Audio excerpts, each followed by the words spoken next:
नमस्कार प्यारे साथियों। तो कैसे हैं आप सब? आई होप कि सब एकदम बढ़िया होंगे और बेहतरीन तरीके से अपनी तैयारी कर रहे होंगे। तो चलिए भाई, मैं अंकित गंगवार आप सभी लोगों का एक प्यारी सी क्लास में बहुत बहुत स्वागत करता हूं।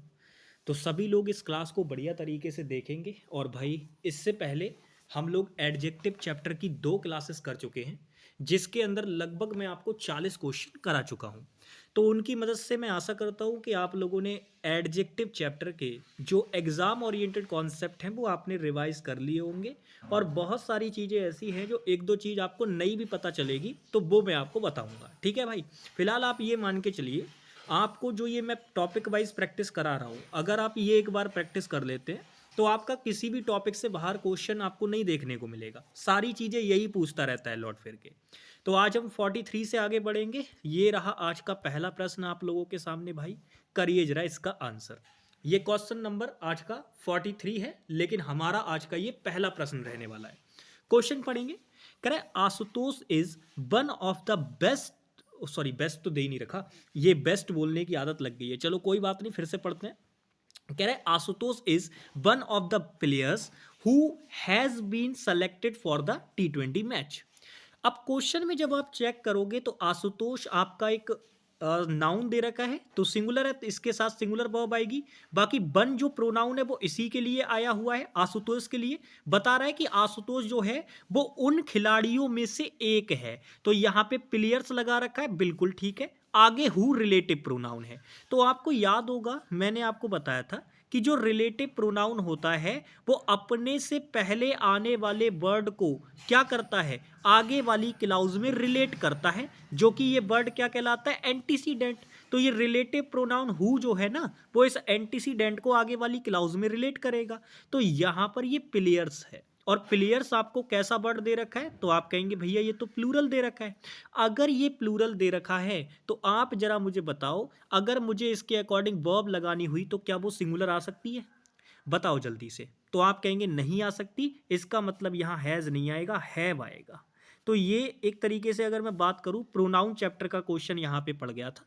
फिलहाल इसका आंसर क्या होगा, बी ऑप्शन। अब ये आ गया था तो मैंने सोचा इसको करा ही देते हैं। बाकी प्रोनाउन चैप्टर में मैंने ये चीज़ें आपको अच्छे से सिखाई हुई हैं। नेक्स्ट क्वेश्चन पे आते हैं भाई। ये क्वेश्चन नंबर आज का सेकंड है, करेंगे आंसर। क्वेश्चन पढ़िए। कह रहा है रोहन्स मदर, यहाँ पे एपस्ट्रॉफी तो लगा दिया है लेकिन एस छूट गया है, तो भैया एस भी लगा लो। अब पढ़ो क्वेश्चन को। कह रहा है Rohan's mother advised him not to drive the car lately at night. तो आपको यहाँ पे बस ये डिफरेंस पता होना चाहिए था, लेट वर्सेस लेटली का। मैंने आपको बहुत अच्छे से ये डिफरेंस बताया हुआ है कि जो लेट वर्सेस लेटली वर्ड है, इन दोनों के बारे में मैंने आपको बहुत अच्छे से सारी बातें बता रखी है। मैंने आपको बताया था कि ये जो लेट वर्ड होता है ये आपका एडजेक्टिव भी होता है और ये आपका एडवर्ब भी होता है। ये मतलब ये दोनों तरीके से ये वर्ड काम करेगा। ये वर्ड दोनों तरीके से काम करेगा। जिसमें होता क्या है, ये जो लेट वर्ड होता है ये देरी के सेंस में भी आता है, देरी के सेंस में भी आता है। और दूसरी चीज आप जानते हो, जब कोई व्यक्ति पास अवे हो जाता है यानी उसकी मृत्यु हो जाती है, तो उसके नाम के आगे भी हम लोग लेट लगा देते हैं। ठीक है ना? लेट मतलब स्वर्गवास हो गया, उनकी डेथ हो गई है, तो लेट उस सेंस में भी आता है, तो वहां एडजेक्टिव का काम करता है। हालांकि लेट आपका, मैंने कहा एडजेक्टिव और एडवर्ब दोनों की तरह काम करता है। तो देरी के सेंस में आप देखो ना यहाँ पे, और ये जो लेटली वर्ड होता है आपको लगेगा कि ये एडजेक्टिव में एल बाई लगा तो ये एडवर्ब बन गई, लेकिन एडवर्ब तो यहाँ पे भी थी, तो फिर ये लेटली वर्ड क्यों बनाया गया? असल में होता ये है, ये लेटली वर्ड है, ये पार्ट्स ऑफ स्पीच के अकॉर्डिंग आपका एडवर्ब होता है, लेकिन इसका ना मीनिंग से आपको डिफरेंस क्लियर होगा। ये जो मीनिंग करता है ये रिसेंटली का मीनिंग करता है, ये मैंने आपको बताई भी थी बात कि ये जो आपका लेटली होता है ये रिसेंटली का मीनिंग करता है। तो भाई जब भी आपको रिसेंटली के मीनिंग की सेंस चाहिए हो तब आप लेटली वर्ड यूज कर सकते हैं, लेकिन अगर देरी के सेंस में बात होगी तब आपको लेटली का यूज नहीं करना होगा, लेट का यूज करना पड़ेगा। तो यहाँ पे लेटली नहीं आएगा भाई, यहाँ पे लेट आएगा, तब बात ठीक बनेगी। तो किस पार्ट में गड़बड़ है? सी वाले पार्ट में, सी वाले पार्ट में गड़बड़ है भाई। ठीक है ना? तो ये लेट वर्सेस लेटली के डिफरेंस पे था, ये चीजें आपको याद रखनी होंगी तभी काम चलेगा। नेक्स्ट आते हैं क्वेश्चन नंबर 45। क्वेश्चन पढ़िए। कह रहा है mathematics and chemistry are more easier than physics and biology. तो क्वेश्चन में अगर आप देखोगे दो सब्जेक्ट की बात हो रही है, दो नाउन अगर मिल जाएंगे एंड कंजंक्शन के साथ तो वो प्लूरल की तरह काम करेंगे। यहाँ पे बिल्कुल मेरे भाई डिवाइडेड, क्योंकि दोनों अलग अलग तरीके से हैं, मिलने का कोई सेंस नहीं है दोनों में, तो आर वर्ब आएगी, बिल्कुल ठीक है। आगे आप देखो मोर इजियर, तो मैंने आपको एक बात बताई थी कि भाई कभी भी किसी एडजेक्टिव के अंदर जब आप मोर लगाते हो तो वो कंपैरेटिव डिग्री में बन जाता है। और मैंने आपको बताया था अगर एडजेक्टिव की पॉजिटिव डिग्री के अंदर आप ई आर या फिर आई ई आर ऐड कर दोगे तब भी कंपैरेटिव डिग्री बन जाएगी। तो एक कंपैरेटिव यहां और एक कंपैरेटिव यहां, तो ये तो डबल कंपैरेटिव हो गया। और मैंने आपसे क्या कहा था कि इंग्लिश के अंदर कभी भी अगर कोई चीज डबल हो जाती है तो भाई वो सुपरफ्लोस होता है, रॉन्ग एक्सप्रेशन होता है। तो यहां पे ये जो आपने मोर इजियर लगा रखा है ये गलत हो जाएगा। तो किस वाले पार्ट में गड़बड़ है भाई? सेकंड वाले पार्ट में। अब बच्चों के दिमाग में तुरंत आएगा कि भैया जी सही ऑप्शन क्या होगा। देखो दोस्त, अगर आप देखोगे तो वो ये कहना चाह रहा है, मतलब दोनों सब्जेक्ट के बीच में वो कंपैरिजन कराना चाह रहा है। वो कह रहा है मैथमेटिक्स और केमिस्ट्री जो है वो आसान है किसकी तुलना में? फिजिक्स और बायोलॉजी की तुलना में। तो इसके जो आंसर हैं वो ये तो नहीं होंगे, ये जो लगा रखा है ये तो नहीं होगा। इसके आंसर दो संभव है, इसके आंसर दो संभव है। या तो आप ऐसे बोल दो, या तो आप ये बोल दो, ये भी पॉसिबल है इसका आंसर। या आप अगर इसको भी थोड़ा सा एम्फेसाइज करना चाहते हो तो आप ये भी बोल सकते हैं मच इजियर, ये भी बोल सकते हैं। अब कई बार बच्चा इसको एक चीज से कंफ्यूज कर लेता है, उसको ये लगता है कि भैया ये मच क्या है, इसको लगा देंगे तो क्या चीजें गड़बड़ हो जाएंगी। देखो आपकी जानकारी के लिए मैं यहाँ पे एक बात बताना चाहूंगा, ये जो मच होता है ना ये आपका कितने का सेंस करता है, लेकिन इसकी खास बात ये होती है ये अनकाउंटेबल के साथ आता है और ये एडजेक्टिव भी होता है आपका, और ये मेरे प्यारे साथी एडवर्ब भी होता है। यानी पार्ट्स ऑफ स्पीच के अकॉर्डिंग ये एडजेक्टिव भी होता है और ये एडवर्ब भी होता है। जब ये एडजेक्टिव का काम करेगा तब आप इसका यूज तभी करेंगे जब आपको पास अनकाउंटेबल नाउन होगा। मेरी बात ध्यान से समझिए मैं क्या कह रहा हूं। मैंने कहा मच आपका एक ऐसा वर्ड होता है जो एडजेक्टिव का भी काम करता है और एडवर्ब का भी काम करता है। अब आपको याद रखना है जब ये मच एडजेक्टिव का काम करेगा तब उस केस में आप इसको तभी लगाएंगे जब इसके बाद अनकाउंटेबल नाउन दे रखा हो। लेकिन जब ये एडवर्ब का काम करेगा ना तो इससे डिग्री पर कोई असर नहीं पड़ता, बस ये क्या करेगा उस एडजेक्टिव की पावर को थोड़ा सा बढ़ा देता है, यानी उसको और थोड़ा सा एम्फेसाइज कर देगा, लेकिन डिग्री में कोई चेंज नहीं आएगा। ये बात आप याद रखिएगा। कई बार बच्चों को लगता है कि भैया जी अगर इजियर के साथ हमने मच लगा दिया या इजिएस्ट के साथ हमने मच लगा दिया तो वो तो डिग्री में बदलाव हो जाएगा, डबल डबल हो जाएंगी चीजें। ऐसा कुछ नहीं होता मेरे भाई, मच अपने आप में एक एडवर्ब होती है, तो जब आप उसको लगाओगे तो जो एडजेक्टिव होगा उसकी थोड़ी सी डिग्री बढ़ जाएगी, लेकिन वो सॉरी मैं डिग्री बता रहा हूं, उसका थोड़ा सा ना मतलब लेवल बढ़ जाएगा, उसको थोड़ा सा एम्फेसाइज हो जाएगा, लेकिन आप समझो डिग्री में परिवर्तन हो जाए तो ऐसा नहीं होगा। ठीक है भाई, समझ में आ गई बात? तो आप इजियर भी लिख सकते हैं या मच इजियर भी लिख सकते हैं, लेकिन किसी भी कीमत पे आप मोर इजियर नहीं करेंगे, वो डबल कंपैरेटिव वाला हिसाब हो जाएगा। या मोस्ट इजीएस्ट नहीं करेंगे, वो डबल सुपरलेटिव हो जाएगा। समझ में आ गई बात? ये थोड़ा सा समझाने वाला पॉइंट था क्योंकि बच्चे मच को लेके बहुत कंफ्यूज रहते हैं, इसीलिए मैंने पूरी बात बता दी आपको मच से रिलेटेड। नेक्स्ट आ जाते हैं भाई, ये क्वेश्चन नंबर 46 है। अब इस क्वेश्चन में देखो सबसे पहले मैं आपको बेसिक गलती बताता हूं। आप नोटिस करो ये 22 मैन है। आप जानते हो 22 आपका एडजेक्टिव है बुद्धिमान और मैन आपका नाउन है। अब मैन कैसा नाउन है? तो आप कहेंगे भैया ये तो सिंगुलर नाउन है। अच्छा, अगर मुझे इसका प्लूरल चाहिए तो कैसे बनाएंगे? क्या एम ए एन में मैं एस लगा दूंगा? गलत, अगर आप ऐसा सोच रहे हैं तो कैसे बनेगा भैया? अगर मुझे इसका प्लूरल बनाना होगा तो मैं एम ई एन कर दूंगा। क्या कर दूंगा? एम ई एन, ये इसका क्या हो जाएगा? प्लूरल हो जाएगा। लेकिन आप मुझे बताओ हमें क्या दे रखा है? सिंगुलर। तो मैंने आपको क्या बताया था भाई? सिंगुलर सब्जेक्ट के साथ सिंगुलर वर्ब आती है। क्या ये बेसिक सा पॉइंट आपको पता है? तो आप कहेंगे भैया बिल्कुल पता है। तो क्या आप मुझे बताओ, क्या आप गलती नहीं पहचानते थे कि पहले वाले ही पार्ट में गलती थी? आप देखो ना, यहां पे मैन आपका सिंगुलर सब्जेक्ट है। अगर सिंगुलर सब्जेक्ट है तो भैया वर्ब भी तो सिंगुलर आएगी। और मैंने आपको बताया था कि वर्ब की फर्स्ट फॉर्म, जिसे आप बेस फॉर्म ऑफ वर्ब भी कहते हैं, वो अपने आप में प्लूरल फॉर्म कहलाती है।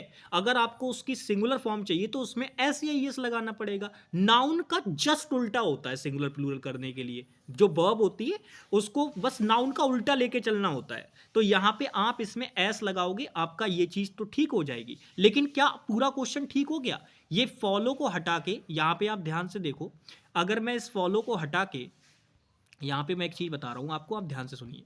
मैंने कहा इस फॉलो को हटा के मैंने इसकी जगह पे क्या कर दिया, फॉलोज कर दिया। तो क्या अब ये क्वेश्चन पूरा ठीक हो गया? अब इसमें कोई गलती नहीं है? गलती है, अभी भी इसमें गलती है। क्या गलती है वो मैं आपको बताता हूं। ये जो नोबेल वर्ड दे रखा है ये भी यहां पे गलत है। क्यों गलत है भाई? देखो, नोबेल जो वर्ड है वो 3 तरीके से लिखा जाता है। एक तो ये वाला नोबेल होता है, एक ये वाला नोबेल होता है, एक ये वाला नोबेल होता है। तो कुल मिलाकर ये वर्ड 3 प्रकार से लिखा जाता है। अब मेरी बात को ध्यान से समझना, ये वाला जो नोबेल होता है ये वर्ड आपका नाउन होता है, और इस वर्ड का मतलब होता है उपन्यास। क्या मतलब होता है इसका? उपन्यास इसका मतलब होता है।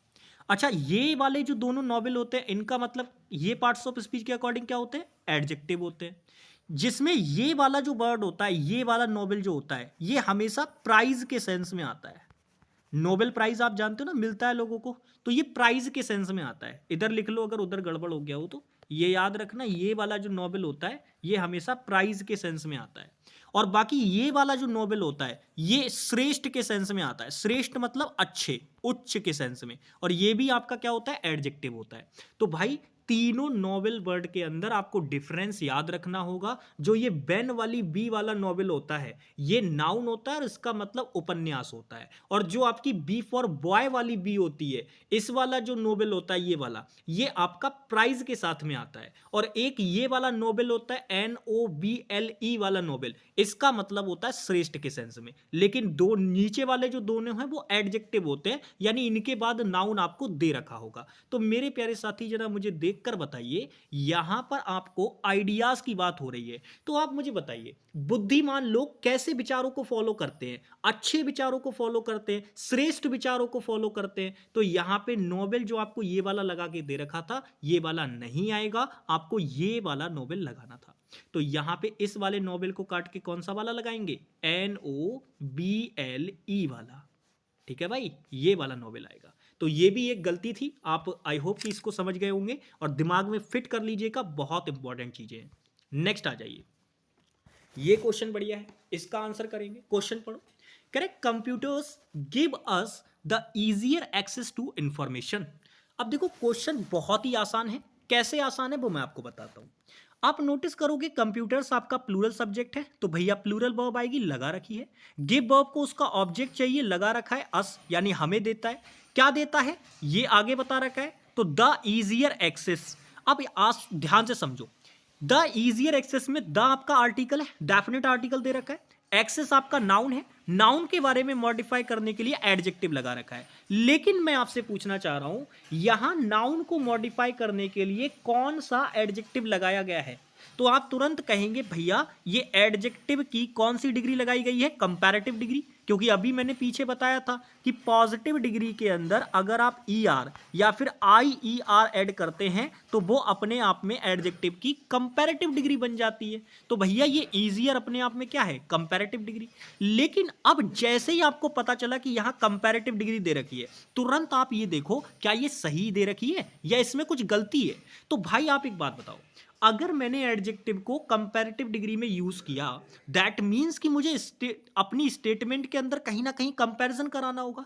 क्या इस पूरी स्टेटमेंट के अंदर कुछ भी ऐसा नजर आ रहा है जो कि कंपैरिजन हो रहा हो, जिसमें कुछ भी एक भी चीज ऐसी नजर आ रही है? तो आप कहेंगे नहीं भैया जी ऐसा कुछ भी नजर नहीं आ रहा। एक नॉर्मल स्टेटमेंट बोल रखी है कि भाई आज के समय में जो कंप्यूटर्स हैं, यानी कंप्यूटर्स हमें देते हैं बहुत ही आसान एक्सेस इंफॉर्मेशन का। तो ये नॉर्मल बात दे रखी है, लेकिन उसको कंपैरेटिव डिग्री वाले एडजेक्टिव लगा के बात कैसी कर दी? गलत कर दी। तो यहां पे इजियर नहीं होगा, आप यहां पे इजीएस्ट बोलेंगे, इजीएस्ट बोलेंगे। ठीक है भाई, ये तो किस पार्ट में गड़बड़ है? सेकंड वाले पार्ट में। अच्छा, अब यहां पे एक पॉइंट और बच्चों के दिमाग में आ रहा होगा कि भैया जी क्या हम ऐसे नहीं कह सकते कि computers give us easy access to information, क्या ऐसे नहीं बोल सकते? The easy access to information, क्या ऐसे नहीं बोल सकते? देखो दोस्त, बोल सकते हैं, कोई दिक्कत वाली बात नहीं है। लेकिन मैंने कहा कि ये क्वेश्चन एरर का है, ना कि इंप्रूवमेंट का। और इंप्रूवमेंट में एग्जामिनर के ऊपर डिपेंड करता है कि वो किस हिसाब से क्वेश्चन के अंदर सर्कमस्टेंसेस क्रिएट करेगा, कैसी सिचुएशन बनाएगा, वो एग्जामिनर के ऊपर डिपेंड करता है। आपकी जानकारी के लिए मैं बता दूं, इसको इजी भी एग्जामिनर ठीक करा लेगा और इसको आपका इजीएस्ट भी एग्जामिनर ठीक करा लेगा। वो एग्जामिनर के ऊपर डिपेंड करता है कि वो क्या बनाना चाहेगा वहां पे। क्योंकि आप मुझे बताओ, क्या कंप्यूटर से ज्यादा तेज कोई चीज है जो आपको इंफॉर्मेशन दे सकती है आज के समय में? कंप्यूटर से तेज कोई चीज है जो आपको इंफॉर्मेशन दे सकती है? नहीं ना। तो हम इसको सबसे फास्टेस्ट या सबसे ज्यादा आसान बोल सकते हैं। और जब हम किसी चीज को एक्सट्रीम लेवल पे अप या एक्सट्रीम लेवल पे नीचे बताते हैं तो उसके लिए सुपरलेटिव डिग्री का यूज करते हैं। बस इसी वजह से मैंने इजीएस्ट लगाया है। एग्जामिनर इसको इजी भी आंसर बनवा सकता था आपसे, लेकिन इंप्रूवमेंट का क्वेश्चन नहीं है, तो आप इस पे इतना ज्यादा ध्यान अभी ना दें। अगर इंप्रूवमेंट में इस तरीके का क्वेश्चन आएगा तो जरूर आपको वो सिचुएशन देगा, आपको हिंट जरूर देगा, ये बात ध्यान रखना। नेक्स्ट आगे आते हैं, क्वेश्चन नंबर 48। इसको पढ़ो भाई। कह रहा है this is an urgent matter which में एडमिट ऑफ फ्यू डिले। देखो ये एस लग गया है, चलो भैया कोई बात नहीं है, लेकिन फिलहाल आप जानते हो डिले का मतलब होता है देरी होना, और ये अनकाउंटेबल नेचर में काम करेगा। देरी मतलब अनकाउंटेबल। भाई देरी तुम्हें दिखती है क्या? नहीं दिखती ना, तो वो अनकाउंटेबल होती है भाई, एब्स्ट्रैक्ट नाउन की कैटेगरी में आएगी। तो आप ये मान के चलो, कह रहा है this is an urgent matter. भाई ये जो बात है ना बहुत ही ज्यादा जरूरी है, इसीलिए इसको हम एडमिट कर सकते हैं बहुत ही ज्यादा कम मतलब देरी की है, मतलब हमें इसको बहुत कम देरी की स्वीकार करना पड़ेगा, ऐसी बात है यहाँ पे। तो अब अगर हम बात करें, यहाँ पे एग्जामिनर ने फ्यू लगा रखा है। अब फ्यू देखते ही बच्चा क्या समझेगा कि यार ये तो यहाँ पे फ्यू लगा रखा है, तो फ्यू, और आपको याद होगा मैंने फ्यू और लिटिल में आपको डिफरेंस बताया था, कल की क्लास में भी बताया था और उससे पहले वाले में भी बताया था। मैंने कहा था फ्यू आता है काउंटेबल के साथ और लिटिल आता है अनकाउंटेबल के साथ। और आप जानते हो कि डिले आपका एक अनकाउंटेबल नाउन होता है, और डिले अनकाउंटेबल नाउन होता है, तो मेरे प्यारे साथी फ्यू तो उसके साथ आ ही नहीं सकता, यानी आएगा तो लिटिल। लेकिन लिटिल वाली भी कौन सी टर्म, आप एक बात देखकर बताओ, लिटिल की भी तो 3 टर्म होती हैं, द लिटिल होता है, ए लिटिल होता है, और आपका केबल लिटिल होता है, तो कौन सी आएगी? तो मैंने आपको बताया था भाई यहां पे आपको ना के बराबर देरी का सेंस देना है, क्योंकि अर्जेंट मैटर है ना, अर्जेंट मैटर है, तो देरी उसमें ना के बराबर होगी। ना के बराबर होगी मतलब मुझे देरी का जो सेंस लेना है वो बिल्कुल निगेटिव करना है, निगेटिव। तो इस निगेटिव के मामले में अगर मुझे देरी करानी है और वो भी मुझे अनकाउंटेबल नाउन के लिए लगाना है, तो ये जो फ्यू डिलेज वाली टर्म दे रखी है ना, ये अपने आप में गलत हो जाएगी। इसकी जगह पे आएगा लिटिल डिले। इसकी जगह पे कौन सी टर्म आएगी? लिटिल डिले टर्म आएगी इसकी जगह पे, तब आपका जाके ठीक आंसर बनेगा। यानी थर्ड पार्ट में गड़बड़ है। थर्ड पार्ट में क्या है भाई? गड़बड़ है। समझ में आ गई बात? क्योंकि मुझे निगेटिव सेंस में देना होगा ना, उसको निगेटिव करना पड़ेगा, तभी तो देरी कम होगी, क्योंकि भाई अर्जेंट मैटर है। अगर अर्जेंट मैटर नहीं होता तो हम अ लिटिल डिले लगाते, मतलब फिर थोड़ी देरी करना सही भी था, लेकिन ना के बराबर देरी में कर किए बिना ही हमें इसे एडमिट करना चाहिए, स्वीकार करना चाहिए। नेक्स्ट आगे बढ़ते हैं भाई, ये है क्वेश्चन नंबर 49। इसका आंसर करेंगे। क्वेश्चन पढ़िए। कह रहा the author said during the press conference that there were 2 further volumes to be published. अब क्वेश्चन बहुत ही बढ़िया है, आपको केवल बस इतनी जानकारी होनी चाहिए। देखो आप नॉर्मल चेक करोगे, मैं आपको पूरी चीजें चेक कराता हूँ। द ऑर्थर आपका सब्जेक्ट है, सैड आपकी सेकंड फॉर्म ऑफ वर्ब लगा रखी है, तो कोई फर्क नहीं पड़ेगा, सब्जेक्ट सिंगुलर हो प्लूरल हो सबके साथ आ जाएगी। ड्यूरिंग प्रेपोजिशन है, द प्रेस कॉन्फ्रेंस अगर हम बात करें तो ये अपने आप में क्या है? उसका ऑब्जेक्ट है। फिर दैट आपका एक तरीके से क्या दे रखा है? कंजंक्शन दे रखा है। बाकी दैट आप जानते हो रिलेटिव प्रोनाउन भी होता है, तो रिलेटिव कंजंक्शन बोल सकते हो, ये जोड़ने के सेंस में आ रहा है। आगे देखोगे तो देयर आपका एक रिप्रेजेंटेटिव सब्जेक्ट है, जो कि किसे रिप्रेजेंट कर रहा है? 2 फर्दर वॉल्यूम्स को। तो ये प्लूरल है, तो इसके अकॉर्डिंग वर्ब कैसी आ जाएगी? बर आ जाएगी, बिल्कुल ठीक है। आगे देखोगे तो 2 अपने आप में इन्फिनेटिव है, और बी पब्लिश्ड उसके लिए पैसिव सेंस में वर्ब लगा रखी है, क्योंकि पब्लिश खुद से नहीं होंगे, ये किसी के द्वारा किए जाएंगे। तो अब इस क्वेश्चन में गड़बड़ कहां है? गड़बड़ तो मुझे पहले ही देखते ही मिल गई थी, ये रही गड़बड़। क्या गड़बड़ है भाई? आपको मैंने ये बताया था, ये मैंने आपको पूरा चेक करा के दिखाया है। हालांकि मैं केवल अगर चाहता तो इसमें बस इतनी ही बात बताता और आगे निकल सकता था, लेकिन मैं चाहता हूं कि आपको एक एक बात के बारे में पूरी जानकारी मिले। अब आप मुझे बताओ, क्या आप ये डिफरेंस जानते हो? तो आप जानते हो एक होता है FUR वाला फर्दर होता है, ये यू है, ठीक है। ये FUR THER वाला फर्दर होता है और एक FAR वाला होता है। तो हमने आपको बढ़िया तरीके से डिफरेंस बताया हुआ है कि भाई ये जो FUR वाला होता है ये आपका एडिशनल का सेंस रखता है, एडिशनल का, ठीक है। और ये जो फार्दर वाला होता है ये दूरी का सेंस रखता है, क्योंकि ये FAR जो वर्ड होता है ये दूरी के ही सेंस में आता है। तो आपको अच्छी तरीके से पता है कि वॉल्यूम्स पब्लिश किए गए, 2 और नए वॉल्यूम्स पब्लिश किए गए, यानी समथिंग एडिशनल का सेंस आ रहा है। और जब एडिशनल का सेंस आ रहा है, दूरी का सेंस नहीं आ रहा है, तो भैया ये वाला फर्दर नहीं आएगा, हमें ये वाला लगाना पड़ेगा। तो इसकी जगह पे कौन सा आएगा? ये वाला। किस पार्ट में गड़बड़ है भाई? थर्ड वाले पार्ट में। सिंपल है, बस कॉन्सेप्ट अगर आपको पता है तो आसानी से क्वेश्चन कर सकते हैं आप। चलिए आगे चलते हैं नेक्स्ट क्वेश्चन पे। ये क्वेश्चन नंबर 50 है, इसका आंसर करेंगे। क्वेश्चन पढ़िए, कह रहे it is best to be silent than to speak in anger. Question बहुत ही जबरदस्त है, बस आप चीजों को चेक करिएगा। देखो अगर इस क्वेश्चन में किसी बच्चे को सिर्फ एरर मार्क करना है तो वो बहुत आसानी से कर सकता था। वो ये देखता कि भैया इट इज बेस्ट में आपका बेस्ट क्या है? एडजेक्टिव है। और आप जानते हो कि जो बेस्ट एडजेक्टिव है वो किस डिग्री में लिखा हुआ है? सुपरलेटिव डिग्री में। किस डिग्री में लिखा हुआ है? सुपरलेटिव डिग्री में। तो भैया अगर ये एडजेक्टिव सुपरलेटिव डिग्री में है तो हमने आपको क्या बताया था कि सुपरलेटिव डिग्री में जब भी हम एडजेक्टिव लगाते हैं तो उससे पहले द आर्टिकल लगाना जरूरी होता है। तो भैया यहाँ पे ये जो आपने गलती पकड़ ली यहाँ पे बहुत आसानी से कि भैया पहले वाले पार्ट में ही गलती है। तो सिर्फ अगर किसी बच्चे को गलती पकड़नी थी तो वो केवल अगर इतनी बात देख लेता तब भी आंसर उसका ठीक ही लगना था कि भैया सुपरलेटिव डिग्री से पहले द आर्टिकल लगाया जाता है, यहां नहीं लगाया है मतलब गलती है। लेकिन अब मैं आपका असली खेल यहां पे शुरू करता हूं। मैंने आपको 2 ऑप्शन दिए, एक तो मैंने दिया बेटर और एक मैंने आपको ऑप्शन दिया द बेस्ट। अब जरा मुझे बताइए कि आप दोनों में से कौन सा चुनेंगे?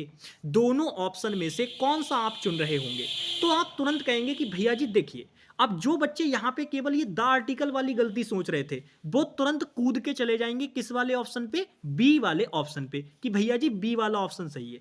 पर आपकी जानकारी के लिए बता दें, आपने केवल एरर ही ठीक मार्क किया था उस समय पे कि भैया सुपरलेटिव डिग्री के साथ द आर्टिकल आता है, द आर्टिकल नहीं लगा रखा मतलब यहां पे गलती है। और आपको अगर इंप्रूवमेंट में द बेस्ट देता है इस क्वेश्चन के अंदर तो कई सारे बच्चे ये लगा देते। तो मेरे भाई मैं आपको बता दूं, अगर आप द बेस्ट कर भी दोगे ना इंप्रूवमेंट इसका तो गलत हो जाएगा। वो क्यों गलत हो जाएगा आइए समझते हैं। देखो यहां पे कह रहा है it is best to be silent, यानी चुप रहना सबसे अच्छा है, देन टू स्पीक, बोलने की बजाय, इन एंगर, गुस्से में। तो दो स्टेट को कंपैरिजन किया जा रहा है, दो स्टेट के बीच में एक तरीके से क्या किया जा रहा है? कंपेयर किया जा रहा है कि भैया गुस्से की स्थिति में शांत रहना ज्यादा अच्छा होता है बोलने की बजाय। तो यहां पे कंपैरिजन हो रहा है और सबसे इंपॉर्टेंट चीज कंपैरेटिव कंजंक्शन देन भी तो दे रखा था, तो इसको देख के ही ठीक कर लेते। अब भाई आपको पता चल गया कि पहले वाले पार्ट में गलती है, तो अब ये देन कंपैरेटिव कंजंक्शन दे रखा है तो इसके साथ तो कंपैरेटिव डिग्री आएगी।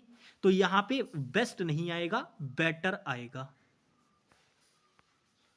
क्या आएगा भैया? बेटर आएगा, बेटर। यानी जो बच्चे ये बी वाला पार्ट लगाएंगे इसके लिए वो गलत हो जाएंगे, ए वाला ऑप्शन आपका राइट आंसर बनेगा। ठीक है भाई, समझ में आ गई बात? तो it is better to be silent than to speak in anger. Simple है, इस तरीके के क्वेश्चन पूछता है, बच्चों को लगता है कि तो इंप्रूवमेंट में फंसा देगा वो आपको, एरर का तो ठीक निकाल के ले जाओगे आप, क्योंकि नॉर्मल गलत कॉन्सेप्ट भी लगा दोगे तब भी निकाल के ले जाओगे। वैसे गलत नहीं है लेकिन यहां के हिसाब से वो चीज गलत हो जाएगी अगर यहां आप ऐसा सोच रहे हो तो। ठीक है भाई, क्योंकि इंप्रूवमेंट में फंसा देगा द बेस्ट करके वो आपको। नेक्स्ट आ जाओ, क्वेश्चन 51 है, इसका आंसर करेंगे। कह रहा है each child was given a red beautiful balloon. अब ये क्वेश्चन बहुत ही टॉप लेवल का है। मैं आपकी जानकारी के लिए बताऊं, ऐसा क्वेश्चन जो है वो हमेशा मेंस के एग्जाम में पूछा जाता है, चाहे वो सीपीओ, सीएचएसएल हो, चाहे वो सीजीएल हो। ये मेंस के ही एग्जाम में टारगेट करेगा ऐसे क्वेश्चन को। अब इस क्वेश्चन को आप नॉर्मली पढ़ लिए, आपको क्या कोई गलती नजर आई? आप देखो ना, ईच चाइल्ड दे रखा है, फिर आपको देखो ईच चाइल्ड, क्योंकि ईच के साथ सिंगुलर चाइल्ड दे रखा है तो चाइल्ड का प्लूरल तो चिल्ड्रन होता है, तो ये सिंगुलर है तो इसके साथ वॉज वर्ब आएगी। बी की फॉर्म के साथ आप थर्ड फॉर्म ऑफ वर्ब लगा सकते हैं और आईएनजी वाली भी लगा सकते हैं।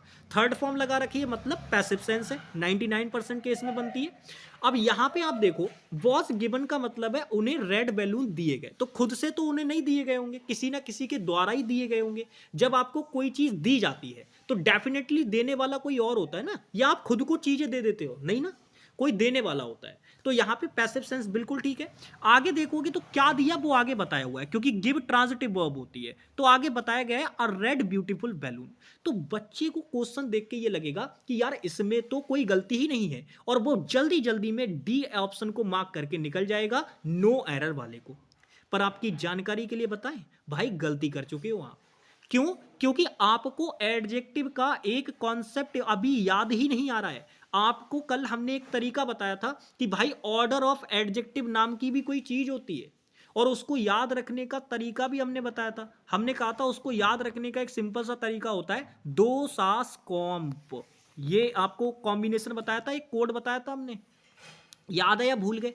ये कोड हमने बताया था और हमने कहा था कि भैया इसकी मदद से आपको याद रखना। देखो डेटर्मिनर हो गया आपका, और अगर आपको बताएं तो क्वांटिटी बताने वाले जो वर्ड हो गए वो दोनों के दोनों इसके अंदर आ जाते हैं। फिर यहाँ पे ओ से आपका क्या होता है, जो ओपिनियन उसके बारे में होता है वो बताने के लिए आता है। फिर यहाँ पे आपका साइज बताने के लिए होता है, ठीक है। फिर यहाँ पे आपका होता है एज बताने के लिए। फिर ये होता है आपका शेप बताने के लिए। ये कलर बताने के लिए होता है। ये ओरिजिन बताने के लिए होता है। ये मटेरियल बताने के लिए होता है। और ये पी पर्पस बताने के लिए होता है। तो ये मैंने आपको बताए थे, कोड मैंने आपको बता दिया था, और मैंने कहा था कि आपको बस ये देखना है कि कौन सी चीज किस जगह पर आएगी। ये एकदम परफेक्ट ऑर्डर है। ऑर्डर ऑफ एडजेक्टिव को लगाने के लिए ये जो कोड मैंने आपको बताया है ये एकदम परफेक्ट है मेरे प्यारे साथी। तो आप जरा मुझे देखकर बताइए, मैंने यहाँ पे बताया कि ये क्वांटिटी आती है यहाँ पे बाद में। पहले आप जो भी डेटर्मिनर है वो लगाएंगे, फिर क्वांटिटी लगाएंगे। कई बार ऐसा होता है कि क्वांटिटी पहले लगा देता है, डेटर्मिनर बाद में लगाता है, तो ये भी गलत हो जाएगी चीज। तो अब जरा मुझे देखकर बताओ, यहाँ पे रेड क्या है? कलर है। तो कलर, कलर मतलब कहाँ? कलर चेंज कर लेते हैं एक बार इसका भाई, तभी आपको दिखेगा ये। देखो कलर आपका यहाँ पे है। अच्छा, मैंने कहा था ब्यूटीफुल, तो मैंने कहा था ये ब्यूटीफुल हो गया, ब्रेकेबल हो गया, या कोई भी चीज जो आप क्वालिटी बताते हो उस चीज की, वो डेफिनेटली उस चीज के बारे में आपका ओपिनियन होता है। भाई बैलून कैसा है, तो आपके ओपिनियन में वो कैसा है? सुंदर है। तो ये जो है वो ओपिनियन है। और मैंने कहा था ओपिनियन जो आप देते हैं चीजों के बारे में वो बिल्कुल शुरू में देते हैं। तो आप यहीं से देख के बताओ ना, पहले क्या चीज आनी चाहिए? आप हमेशा इधर से चलोगे, तो आप मुझे बताओ पहले क्या चीज आनी चाहिए? तो आप कहेंगे भैया पहले ओपिनियन आना चाहिए और फिर कलर आना चाहिए। लेकिन आप जरा मुझे देखकर बताओ, क्या ऐसा यहां पे कर रखा है?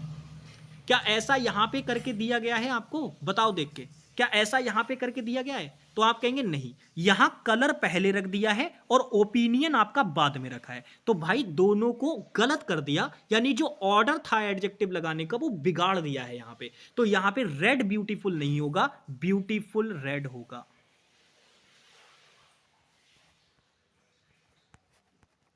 ब्यूटीफुल रेड होगा, ठीक है, ये बात बनेगी ठीक। तो किस वाले पार्ट में गड़बड़ है भैया? थर्ड वाले पार्ट में। तो मैंने कहा बस ये कोड भाई याद रखना, कोड बहुत इंपॉर्टेंट है, क्योंकि इससे जब क्वेश्चन बनता है तो बच्चों को एरर समझ में नहीं आता, उन्हें लगता है कि कोई गड़बड़ है ही नहीं। अच्छा, यहाँ पे एक चीज और है जो समझाने लायक है, तो उसको भी मैं समझा देता हूँ। देखो कई बच्चों, सब हर तरीके के माइंडसेट के बच्चे होते हैं पेपर के अंदर। कई बच्चे होंगे जिन्होंने इस क्वेश्चन का लगभग लगभग, अगर मैं बात करूं, अगर ये क्वेश्चन पेपर में आता तो 80% बच्चे इस क्वेश्चन को ठीक आंसर लगा देते। बाकी 20% बच्चे ऐसे भी होते, कुछ इस वाले में लगा देते धोखे से, कुछ नो एरर लगाते, और कुछ मेरे प्यारे साथी गड़बड़ कर देते इस पहले वाले ऑप्शन में। अब मैं आपको बता रहा हूं, बाकी तो गलतियां बहुत ही ज्यादा एकदम माफी के लायक ही नहीं है, लेकिन अगर इस वाले पार्ट में आप थोड़ी गलती करते हो तो वो माफी के लायक है। रीजन मैं आपको बता रहा हूं, क्योंकि आप एक कॉन्सेप्ट से अनअवेयर हैं, अभी अभी आपको उस कॉन्सेप्ट के बारे में जानकारी नहीं है, तो वो मैं आपको जल्दी से यहां पे बता देता हूं। कौन सा कॉन्सेप्ट है भाई? कॉन्सेप्ट है ईच वर्सेस एवरी का। हालांकि फाउंडेशन बैच में मैंने बहुत अच्छे से बताया है, लेकिन यहां पर मैंने अभी तक नहीं बताया है, तो इसको मैं यहां पे भी आपको बता देता हूं। देखो ईच वर्सेस एवरी में क्या होता है, आपकी जानकारी के लिए सबसे पहले बताऊं, जो ईच होता है ये आपका प्रोनाउन भी होता है और ये आपका एडजेक्टिव भी होता है। यानी इसकी खास बात ये है ईच की कि ये ईच जो होता है ये आपका प्रोनाउन की तरह भी काम कर लेगा, यानी ये सब्जेक्ट ऑब्जेक्ट भी बन जाएगा भैया, ये सब्जेक्ट और ऑब्जेक्ट भी बन जाएगा।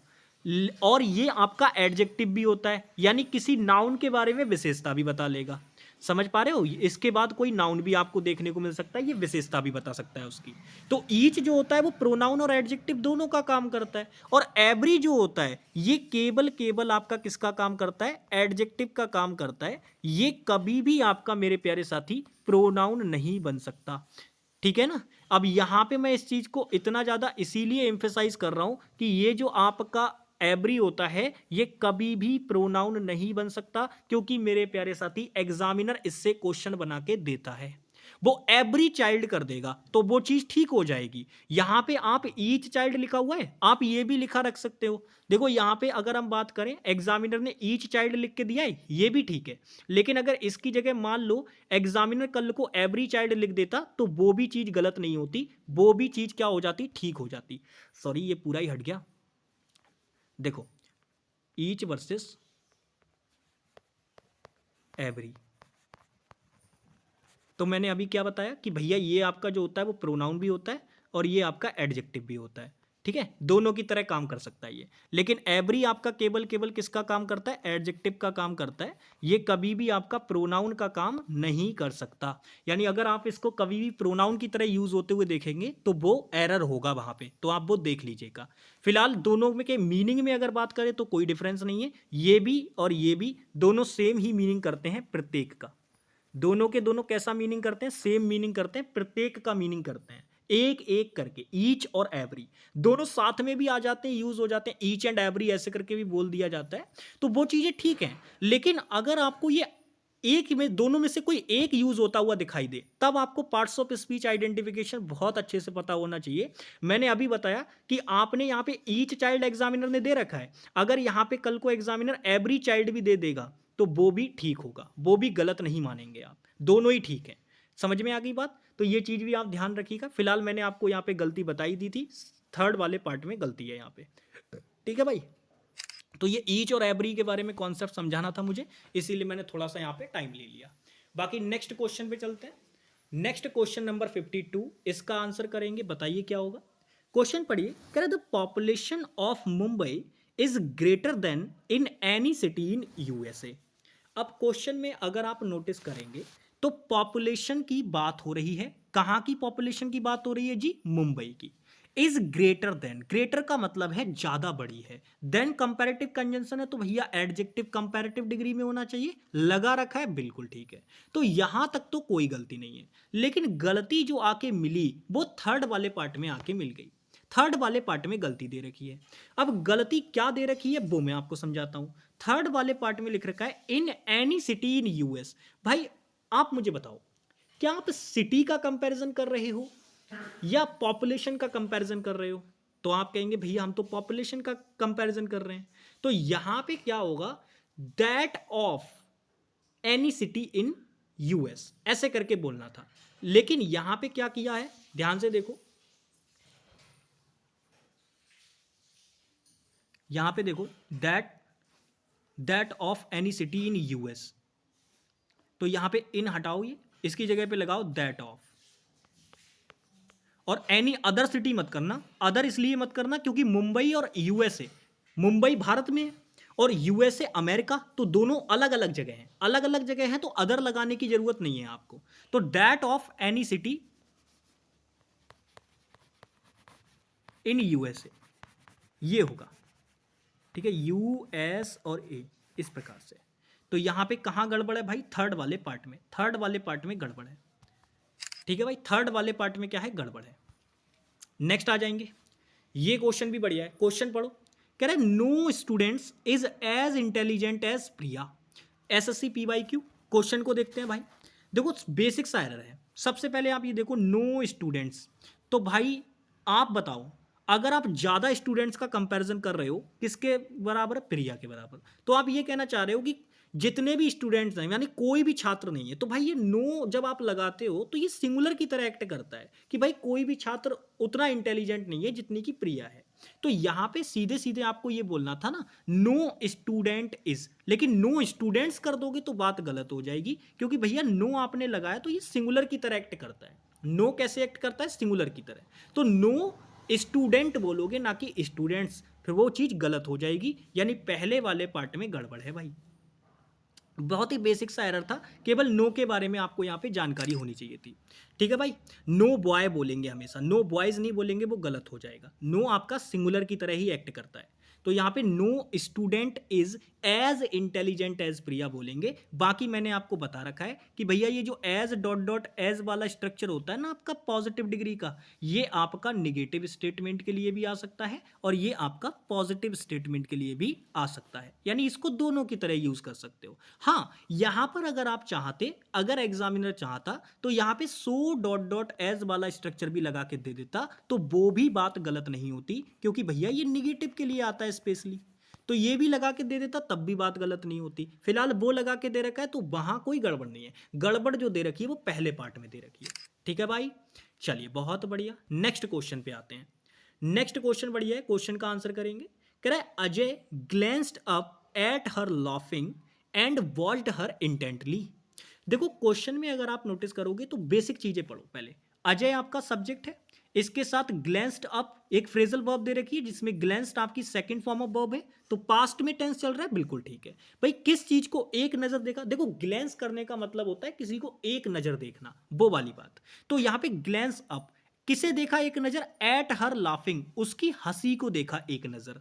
एंड वॉच्ड हर इंटेंटली, और फिर उसके बाद वो बिल्कुल उसकी तरफ देखता ही गया, मतलब उसका इरादा बन गया कि यार क्या हंसी है भाई, वाह मजा आ गया, तो फिर वो उसकी हंसी को देखते ही गया।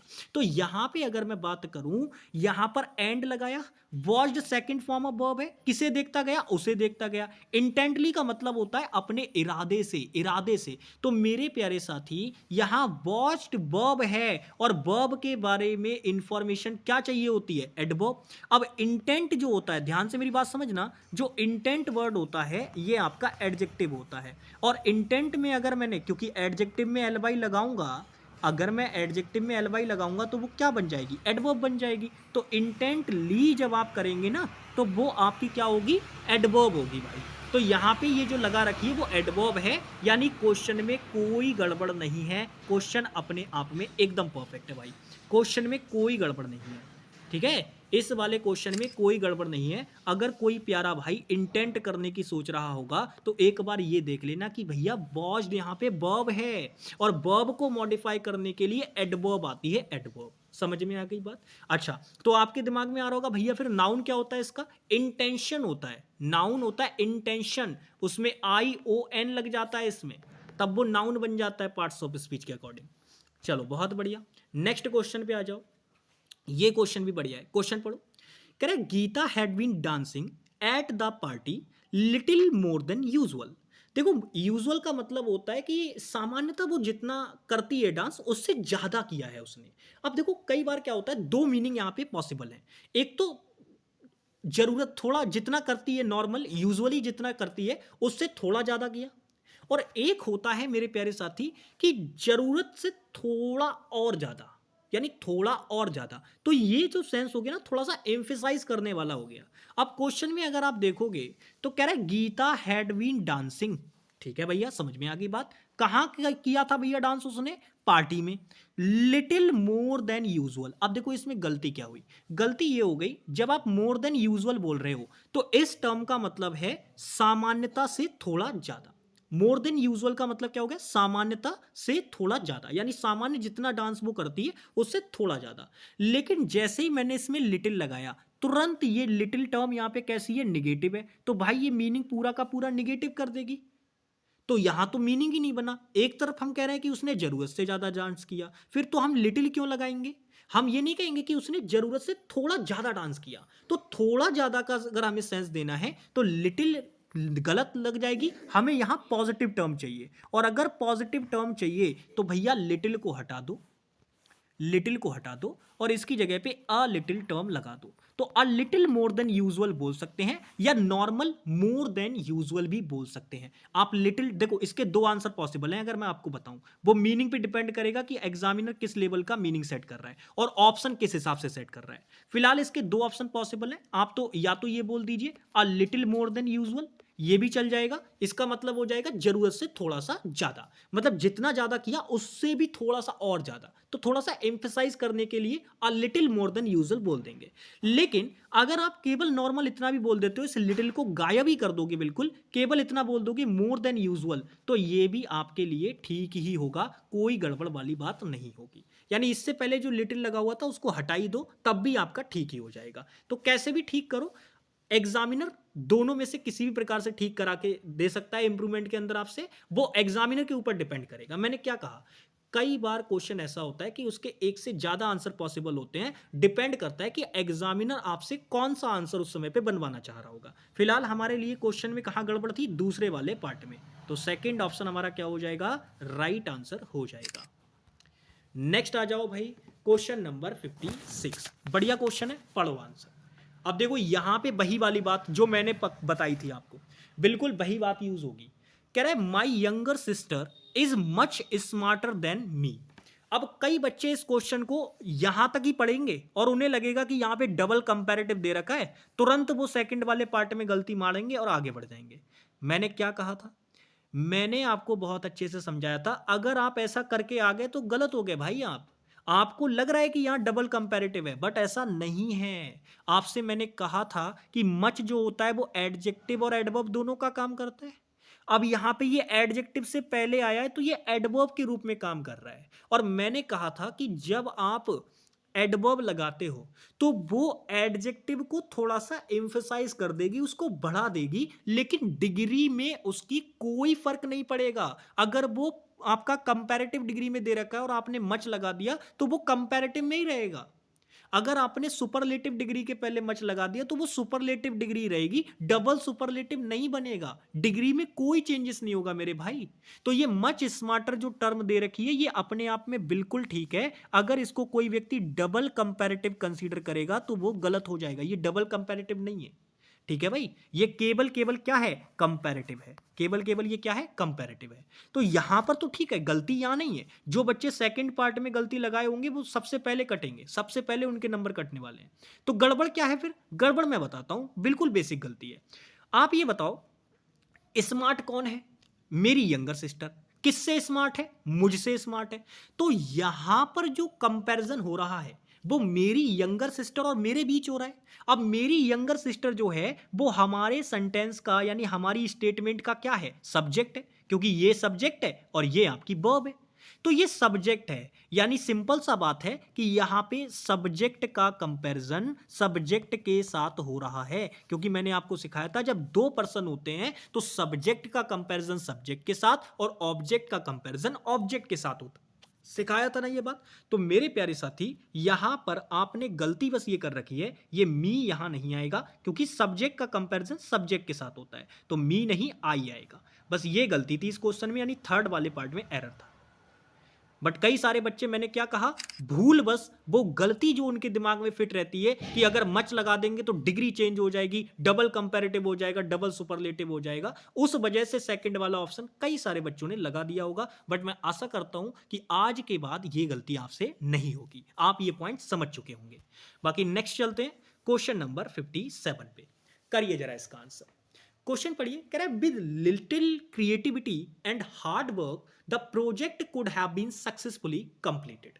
अब इस क्वेश्चन के अंदर भी मैं एक बात बताऊंगा, हालांकि मैंने एडवर्ब चैप्टर इसीलिए आपको पहले कराया था। देख लो क्वेश्चन में, आप नोटिस करो, कह रहा है with little creativity and hard work, यानी थोड़ी क्रिएटिविटी और हार्ड वर्क के साथ the project could have been successfully completed. जो प्रोजेक्ट था वो सफलतापूर्वक कंप्लीट हो पाया, कुछ इस प्रकार की बात है।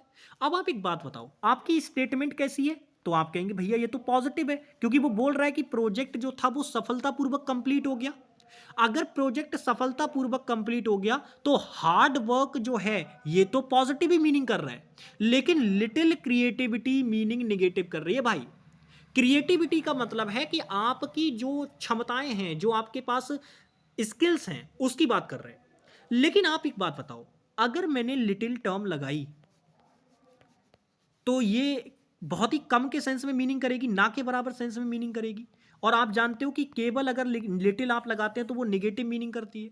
अगर आपको पॉजिटिव मीनिंग चाहिए तो इससे पहले आप क्या करेंगे, ए आर्टिकल लगा देंगे। कहा था ना, इससे पहले अगर आप ए आर्टिकल लगा देंगे तो ये पॉजिटिव मीनिंग करेगी। तो आप मुझे बताओ, आपको यहां निगेटिव मीनिंग चाहिए या पॉजिटिव? तो आप कहेंगे भैया स्टेटमेंट तो हमारी पॉजिटिव है। तो पॉजिटिव है तो हमें मीनिंग इसका पॉजिटिव लेके चलना पड़ेगा, यानी लिटिल क्रिएटिविटी नहीं, अ लिटिल क्रिएटिविटी, यानी थोड़ी क्रिएटिविटी और हार्ड वर्क के कारण जो प्रोजेक्ट था वो सफलतापूर्वक कंप्लीट हो पाया। तो केवल लिटिल नहीं लगाएंगे, ए लिटिल लगाएंगे। तो किस पार्ट में गड़बड़ है भाई? पहले वाले पार्ट में। बाकी पूरा ठीक था, बाकी कोई गड़बड़ नहीं थी, बस लिटिल और ए लिटिल के बारे में आपको पता होना चाहिए था। अब पढ़ के देख रहे थे नॉर्मली तो उसमें कोई गड़बड़ नजर नहीं आ रही थी, बट आपको ये डिफरेंस जो मैं आपको बताते हुए चल रहा हूं, इन्हीं डिफरेंस पे बेस्ड क्वेश्चन पूछती है। अब आपको पता होना चाहिए ना, जब स्टेटमेंट को निगेटिव करना हो तो अब आप ये वाला यूज कर लेना, और जब आपको पॉजिटिव में बात करनी हो तब आप ये वाला यूज कर लेना। ना के बराबर का सेंस देता है वो। नेक्स्ट आ जाओ, कह रहा है no much people realise his sincerity. देखो आप ये जानते हो कि जो प्यूपल वर्ड होता है ये आपका प्लूरल होता है। अगर आपको इसका सिंगुलर चाहिए तो वो क्या होता है भैया? पर्सन होता है। मैंने आपको बता रखा है ये चीज। तो आप ये तो जानते हो कि ये जो प्यूपल होता है ये प्लूरल वर्ड होता है। और आप मुझे बताओ मच के बारे में, अभी मैंने बताया था कि भाई ये जो मच वर्ड होता है ये एडजेक्टिव भी होता है और एडवर्ब भी होता है। यहां पर ये किसका काम कर रहा है? तो आप इसके आसपास के वर्ड देखो, ये आया हुआ है एक नाउन के पहले, और नाउन को मॉडिफाई करने के लिए कौन सा वर्ड आता है? एडजेक्टिव। यानी ये जो मच वर्ड दे रखा है ये एडवर्ब नहीं है, यहाँ पे ये एडजेक्टिव है। अब ये जब एडजेक्टिव का काम करता है ना तो इसका एक कंपिटिटर दोस्त भी होता है, मच वर्सेस मैनी।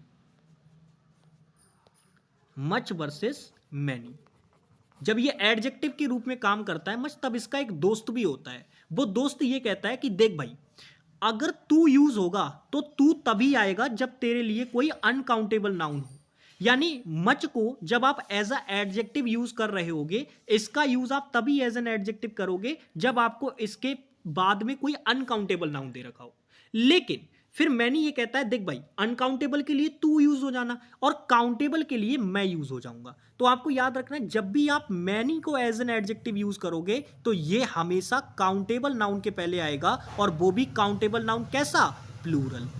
वो भी काउंटेबल नाउन कैसा? प्लूरल। तो मुझे जरा एक बार देख के बताओ कि यहां पे ये काउंटेबल नाउन जो है वो प्लूरल दे रखा है क्या? तो आप कहेंगे भैया बिल्कुल ये तो प्लूरल ही दे रखा है, प्यूपल दे रखा है। तो इससे पहले यहां मच नहीं आएगा, मैनी आएगा। क्या आएगा भैया? मैनी आएगा, मैनी। ठीक है, तो किस पार्ट में गड़बड़ है? पहले वाले पार्ट में। पहले वाले पार्ट में यहां पे क्या है? गड़बड़ है भाई। समझ में आ गई बात? तो मच वर्सेस मैनी का भी डिफरेंस क्लियर रखना, इस पे भी क्वेश्चन पूछती है एसएससी। नेक्स्ट क्वेश्चन पे आ जाओ। क्वेश्चन नंबर 6 आपका 59 है। क्वेश्चन पढ़िए। कह रहे थे fight for liberation brings out the best and a noblest quality in Mankind. तो क्वेश्चन में अगर आप देखोगे तो प्यारे साथी, the fight for liberation, the fight आपका सब्जेक्ट है, फॉर प्रेपो है, लिबरेशन उसका ऑब्जेक्ट दे रखा है, तो द फाइट ही आपका सब्जेक्ट बनेगा। तो ये सिंगुलर सब्जेक्ट है तो भैया इसके साथ सिंगुलर वर्ब आएगी, बिल्कुल ठीक दे रखी है। और ब्रिंग्स आउट ये फ्रेजल वर्ब है पूरी की पूरी, तो ठीक है भाई। अब आगे देखो, brings out what? The best. तो आप यहां पे नोटिस करोगे बेस्ट आपका सुपरलेटिव डिग्री का एडजेक्टिव है, तो उससे पहले द आर्टिकल आएगा, बिल्कुल ठीक है। आगे आप देखो एंड कंजंक्शन लगा रखा है। एंड कंजंक्शन की खास बात क्या होती है? बताओ, एंड कंजंक्शन की खास बात क्या होती है? तो आप कहेंगे भैया वो दोनों तरफ सेम सेम चीजों को जोड़ता है। अब अगर वो दोनों तरफ सेम सेम चीजों को जोड़ता है तो आप मुझे बताओ, जब यहां इधर द प्लस सुपरलेटिव डिग्री है तो क्या इधर adjective the plus superlative degree में नहीं होना चाहिए था? भाई आप जानते हो किसी भी कीमत पे सुपरलेटिव डिग्री से पहले आर्टिकल ए और एन तो आ ही नहीं सकता। अगर आपको आर्टिकल लगाना है तो द लगा सकते हो। अब आप समझो, अब यहां पे कुछ बच्चे ये सोचेंगे कि भैया जी मैं अगर द आर्टिकल लगा दूं तो क्या मेरी बात ठीक हो जाएगी? देखो दोस्त, आप ये बात जानते हो कि इंग्लिश में अगर कोई चीज डबल हो जाए तो वो रिडंडेंट हो जाती है, यानी जरूरत से ज्यादा। तो यूजुअली हम उसको रॉन्ग कंसीडर करते हैं। और ये बात यहाँ पे बिल्कुल ठीक भी है। कैसे? हम क्वालिटी की ही बात कर रहे हैं, यानी हमारे पास नाउन एक ही है। उस नाउन को मॉडिफाई करने के लिए हमने दो एडजेक्टिव यूज किए, एक तो नोबलेस्ट और एक मेरे प्यारे साथी बेस्ट। दोनों के दोनों एडजेक्टिव सुपरलेटिव डिग्री में है। एंड कंजंक्शन से हमने उनको क्या किया है? जोड़ा है। तो आप ये मान के चलिए ये दोनों ही एडजेक्टिव पे, ये बेस्ट पे और नोबलेस्ट पे, इन दोनों को डिटरमाइन करने के लिए, यानी इन दोनों ही एडजेक्टिव के लिए आपका द आर्टिकल काम कर जाएगा। आपको दोबारा से द आर्टिकल लगाने की जरूरत नहीं है। तो आप नॉर्मल बोलेंगे the best and noblest quality in Mankind. The noblest quality बोलने की जरूरत नहीं है, क्योंकि द आर्टिकल कॉमन आ जाएगा दोनों ही एडजेक्टिव के लिए, क्योंकि दोनों एक ही नाउन के लिए यूज हो रहे हैं ना। अगर अलग अलग नाउन के लिए यूज हो रहे होते तो हम द आर्टिकल दोनों सुपरलेटिव डिग्री वाले एडजेक्टिव से पहले लगाते, लेकिन ये एक ही नाउन के लिए आ रहे हैं तो एक ही के लिए हैं, तो द आर्टिकल कॉमन चला जाएगा, कोई दिक्कत वाली बात नहीं है। फिलहाल गलती किस पार्ट में थी भाई? थर्ड वाले पार्ट में। तो थर्ड वाला पार्ट क्या हो जाएगा? आंसर हो जाएगा। नेक्स्ट आ जाओ क्वेश्चन नंबर 60। ये भी बढ़िया क्वेश्चन है। अब इस क्वेश्चन में बहुत ही जबरदस्त पार्ट है भाई। क्वेश्चन पढ़ो। कह रहा था suggestion given by him, suggestion जो कि उसके द्वारा दिया गया। अब यहाँ पे ये जो स्ट्रक्चर आपको दे रखा है ना, ये मतलब एक तरीके से अगर हम बात करें तो एक्टिव पैसिव का ही पार्ट है ये, लेकिन ये थोड़ा इडियोमेटिक टाइप हो जाता है, इसमें सीधा बोल दिया जाता है। यहाँ पे इसको सेकंड फॉर्म कंसीडर मत करना, this is not a second form, ये थर्ड फॉर्म ही है। क्योंकि सेकंड फॉर्म होती तो गेव होती, लेकिन गिवन दे रखी है तो है ये थर्ड फॉर्म ही, और ये पैसिव सेंस का बिगड़ा हुआ स्ट्रक्चर है। तो ये भी यूज होता है, बट आपको देखना चाहिए कि कहाँ पे, क्या सेंटेंस में कोई और गलती दे रखी है, क्योंकि इसको आप सीधा सीधा गलती कंसीडर नहीं करते, ये ऐसे बोला जाता है। ठीक है, बिगड़ा हुआ रूप होता है ये पैसिव वॉइस का। तो कह रहे थे सजेशन गिवन बाय हिम, यानी सजेशन जो कि उसके द्वारा दिया गया, is as bad comma if not worse than one suggested by you. अब देखो यहां पे भी देखो वही चीज है, यहां पे भी सजेस्टेड बाई यू बोला, तो अब ये सजेस्टेड किसके लिए? वन किसी को सजेस्ट किया गया तुम्हारे द्वारा। तो यहां पे अगर हम बात करें तो यहां पे भी पैसिव सेंस है, ये भी वर्ब की थर्ड फॉर्म है और ये भी है। तो यहां पे इसका मतलब है कि इसने जस्टिफाई कर दिया कि इसने बिगड़े हुए रूप में पैसिव वॉइस यूज की है। यहां पर भी ये थर्ड फॉर्म लगाया हुआ है, यहां पर भी थर्ड फॉर्म लगाया हुआ है। इसका मतलब जो कई बच्चे यहां पहले ही पार्ट में गलती मार्क करने की सोच रहे होंगे, भैया वो तो हो गए गलत, वो गलत हो गए, क्योंकि पहले पार्ट में गलती नहीं है। एग्जामिनर ने इसको जस्टिफाई कर दिया यहाँ पे। ठीक है, और बाकी मैंने भी आपको बता दिया कि ये पैसिव वॉइस का बिगड़ा हुआ रूप होता है, केवल थर्ड फॉर्म यूज कर ली जाती है और आपको बता दिया जाता है कि ये इसके द्वारा काम किया गया है। और बच्चे उसको गलत समझ लेते हैं जनरली, क्योंकि बच्चों को ये पता होता है कि बी प्लस वर्ब की थर्ड फॉर्म होगी तभी पैसिव होगा। तो भैया ये थोड़ा सा पैसिव का एडवांस लेवल का पार्ट है। बाकी अगर हम बात करें यहाँ पे गलती क्या है वो मैं आपको बताता हूँ। देखो, आप देखो, मुझे बताओ क्या इसको देख के आपको कुछ याद आ रहा है? तो आप कहेंगे भैया जी देखो याद तो आ रहा है, एज यहाँ पे एक दे रखा है, बैड यहाँ पे पॉजिटिव डिग्री दे रखी है। तो आप मुझे बताओ क्या स्ट्रक्चर ये कंप्लीट है अपने आप में? तो आप कहेंगे नहीं, कंप्लीट नहीं है। तो स्ट्रक्चर को कंप्लीट करो। तो यहाँ पे पहली गड़बड़ तो ये है कि भाई एज के साथ में आपको बैड तो दे रखा है, यानी कंपैरेटिव आपको जो पॉजिटिव डिग्री का एडजेक्टिव है वो तो दे रखा है, लेकिन स्ट्रक्चर कंप्लीट नहीं किया। तो एज बैड एज, पहली गलती तो ये है, इसको कंप्लीट करना पड़ेगा आपको। कभी भी स्ट्रक्चर यूज करते हैं किसी भी डिग्री का तो वो हमेशा पूरा लिखना जरूरी होता है, आधा अधूरा आप नहीं लिखेंगे। कई बार एग्जामिनर ऐसे क्वेश्चन बनाता है जिसमें वो आधे अधूरे स्ट्रक्चर लगा के देगा, तो भैया वो चीज गलत हो जाएगी। अब जैसे यहीं पे देख लो, एज बैड लगा के दिया लेकिन उसके आगे उसको स्ट्रक्चर को इनकम्प्लीट छोड़ दिया, तो एज बैड एज होगा। पहली गलती तो ये हो गई। अब दूसरी गलती यहां पे ये है कि भैया देन कंपैरेटिव कंजंक्शन है। अगर कंपैरेटिव कंजंक्शन है तो इससे पहले जो एडजेक्टिव आएगा वो कंपैरेटिव डिग्री में होना चाहिए। तो आप जरा मुझे देखकर बताओ, क्या मैंने आपको नहीं बताया है कि भैया बैड जो होता है ये पॉजिटिव डिग्री होती है, और आपका जो वर्स होता है ये आपकी कंपैरेटिव डिग्री होती है। वर्स जो होता है ये क्या होती है? कंपैरेटिव डिग्री होती है। और जो वर्स्ट होती है, वर्स्ट, ये होती है आपकी सुपरलेटिव डिग्री। तो मैंने आपको ये चीज़ अच्छे से बताई हुई है कि ये आपकी पॉजिटिव डिग्री होती है, ये आपकी कंपैरेटिव डिग्री होती है, और ये आपकी सुपरलेटिव डिग्री होती है। तो आपको यहाँ पे कौन सी चाहिए थी? तो आप कहेंगे भैया कंपैरेटिव चाहिए थी। कंपैरेटिव चाहिए थी तो ये वाली आएगी, ना कि ये वाली। तो यहाँ पर ये भी गड़बड़ और यहाँ पे ये वाला पार्ट भी गड़बड़। तो पहली गलती ये थी इसमें और दूसरी गलती ये थी। तो एक ही पार्ट में है हालांकि, तो सेकंड वाला पार्ट हमारा क्या हो जाएगा, राइट आंसर। दो दो गलतियां थी लेकिन दोनों की दोनों एक ही पार्ट में बना रखी थी, तो इसीलिए हमने आराम से उसको ठीक कर लिया। तो सेकंड पार्ट हमारा क्या हो जाएगा, राइट आंसर हो जाएगा। नेक्स्ट क्वेश्चन पे चलते हैं। ये क्वेश्चन भी बढ़िया है, इसका आंसर बताओ। क्वेश्चन पढ़ो। कह रहा है give your answers in your own words as far as practical. देखो एज फार एज होता है ना, इसका मीनिंग डिफरेंट सेंस में आता है। एज फार एज ये जब तक के सेंस में भी आता है वैसे, लेकिन फिलहाल यहाँ पे इसका मीनिंग प्रॉपर नहीं बनेगा। एक और टर्म होती है as well as. As well as ये एक टर्म होती है, हालांकि ये आपका कंजंक्शन होता है, आप ये जानते हैं, लेकिन आपकी जानकारी के लिए बता दूं कि ये वर्ड आपका क्या होता है भाई, एज वेल एज क्या होता है, कंजंक्शन होता है, आप जानते हो ये एज वेल एज। तो यहाँ पे ये क्या करेगा, जब आप इसको यूज़ करेंगे तो होता ये है कि जो ये एज वेल एज है ये क्या देता है, के साथ साथ की सेंस देता है, के साथ साथ इसकी सेंस देता है। और इसके साथ क्या होता है कि आप एक चीज़ को इधर कनेक्ट करोगे इसके, और एक चीज़ को इधर कनेक्ट करोगे, क्योंकि कंजंक्शन है। कंजंक्शन है तो दो चीज़ों को जोड़ेगा ही जोड़ेगा, ये बात तो तय है।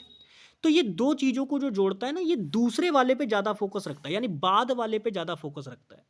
ठीक है, एज वेल एज, तो इस पे दूसरे वाले पे ये ज़्यादा फोकस रखता है, ये आप ध्यान रखना। तो यहाँ पे अगर हम बात करें एज फॉर एज नहीं होगा, कंजंक्शन यहाँ पे गलत लगा रखा है पूरी तरीके से, एज वेल एज बोलोगे तब ज़्यादा होगा, बढ़िया।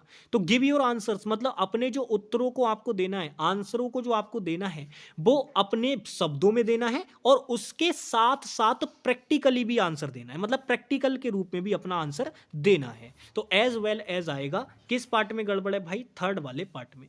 थर्ड वाले पार्ट में क्या है, गड़बड़ है। चलिए आज के अंतिम प्रश्न की ओर चलते हैं भाई। अंतिम प्रश्न और ये लास्ट है आज का, बढ़िया क्वेश्चन है, क्वेश्चन नंबर 62। इसका आंसर करेंगे। क्वेश्चन पढ़िए। कह रहा है the vacancy was filled by a young scholar who had an extensible knowledge of ancient art. देखो याद रखना, ये जो एबल वाले एडजेक्टिव होते हैं, हालांकि कई बार एबल को एबल भी लिखा जाता है, तो दोनों का मीनिंग तो सेम ही होता है, लेकिन याद रखना ये तब बोले जाता है जब हम किसी को बोलते हैं कि ये ऐसे इस चीज़ के योग्य है, ये उस चीज़ के योग्य है। तो योग्य का जब हमें सेंस देना होता है तब उस केस में हम एडजेक्टिव बनाते हैं, कौन से सफिक्स लगा के, एबल या फिर एबल लगा के। और ये पार्ट्स ऑफ स्पीच के अनुसार मैंने अभी बताया क्या बनेंगे, एडजेक्टिव बनेंगे। अब ऐसा नहीं है कि यहाँ पे ये नॉलेज से पहले जो ये वर्ड लगा के आपको दिया है, देखो नॉलेज यहाँ पे नाउन है, नाउन से पहले ये जो एक्सटेंसिबल वर्ड लगा रखा है, ऐसी बात नहीं है कि ये एडजेक्टिव नहीं है। ये देखो एबल लगा रखा है इसमें आपका सफिक्स, तो ये एडजेक्टिव तो है, लेकिन ये यहाँ पे गलत है। क्यों गलत है, क्योंकि ये मीनिंग नहीं करेगा। हम ये बताना चाह रहे हैं कि उसकी जो नॉलेज है वो बहुत ज़्यादा एक्सटेंसिव है, बहुत ज़्यादा नॉलेज है, बहुत ज़्यादा, ज़्यादा का सेंस देना है हमें, योग्य के सेंस में नहीं देना है कि ज़्यादा योग्य है, नहीं, हमें ये देना है कि उसकी नॉलेज बहुत ज़्यादा है। तो एक्सटेंसिबल एडजेक्टिव फॉर्म गलत हो जाएगी, हमें इसकी एक्सटेंसिव फॉर्म यूज करनी पड़ेगी, एक्सटेंसिव। ये वाला एडजेक्टिव जो है यहाँ पे यूज होगा। ठीक है भाई, तो किस वाले पार्ट में गड़बड़ है, थर्ड वाले पार्ट में। तो यहाँ पे ऐसे भी तरीके से क्वेश्चन पूछता है, मतलब गलत एडजेक्टिव की फॉर्म यूज कर लेगा, जरूरत किसी की होगी और लगा किसी को देगा। तो आज के क्वेश्चन भी हमारे एंड होते हैं। आशा करता हूँ कि आज की क्लास भी आपको समझ में आई होगी। बाकी मिलते हैं आप लोगों से एक नेक्स्ट क्लास में, तब तक के लिए बाय बाय, टेक केयर, जय हिंद प्यारे भाई।